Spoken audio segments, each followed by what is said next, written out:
Samantala, walang due process. Yan ang buwelta ng dalawang senador sa National Telecommunications Commission kasunod ng pagsuspindi nito sa Sunshine Media Network International o SMNI. Pinutukan niya ni Ian Cruz.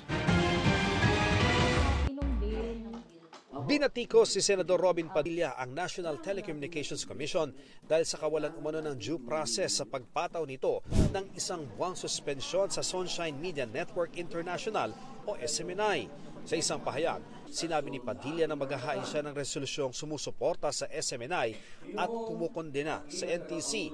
Si Padilla ang chairman ng Senate Committee on Public Information and Mass Media. Aniya, hindi raw sinabi ng NTC sa suspension order kung bakit kailangan suspindihin ang operasyon ng SMNI. Hindi rin umano nito binanggit kung bakit kailangan itong suspindihin para maiwasan ng seryosong kapahamakan sa public o private interests. Sa halip, sabi ni Padilla, wala umanong basihan ang suspension at paglabag daw ito sa karapatan ng SMNI sa due process na magresulta sa seryosong kapahamakan sa SMNI at mga empleyado nito. Sabi naman ni Senador Amy Marcos, ang right to due process at ang kalayaan sa pamamahayag ay mga pundasyon ng ating system of government. Pero hindi raw ito umano nasunod sa desisyon ng NTC. Kailangan daw maayos ang pagpapasya ng NTC dahil ang mga ganitong aksyon ay mayroon umanong chilling effect sa kalayaan sa pamamahayag.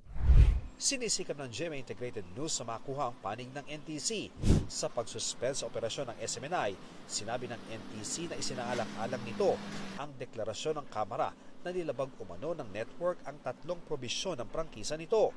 Bunga ito ng pag-ere ng baling-balitang may mahigit 1 bilyong pisong travel fund si House Speaker Martin Romualdez at ang pagbabanta umano ni dating Pangulong Duterte sa isang kongresista. Binigyan ng NTC ang SMNI ng 15 araw para sagutin ang desisyon ng komisyon.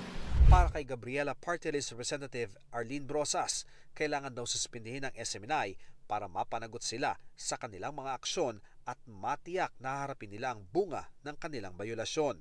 Ayon naman kay Hack Teachers Party List Representative Franz Castro, hindi umano usapin ng press freedom ang SMNI issue. Aniya, ang SMNI daw ang banta sa malayang pamahayag dahil sa advokasya umano nitong karahasan, fake news at hate speech. Nahinga namin ng pahayag ang SMNI sa suspensyon nito at mga isyong ibinabato sa network. Sinabi nito na magbibigay sila ng pahayag sa oras na matanggap nila ang kopya ng order. Para sa GMA Integrated News, Ian Cruz, nakatutok 24 oras.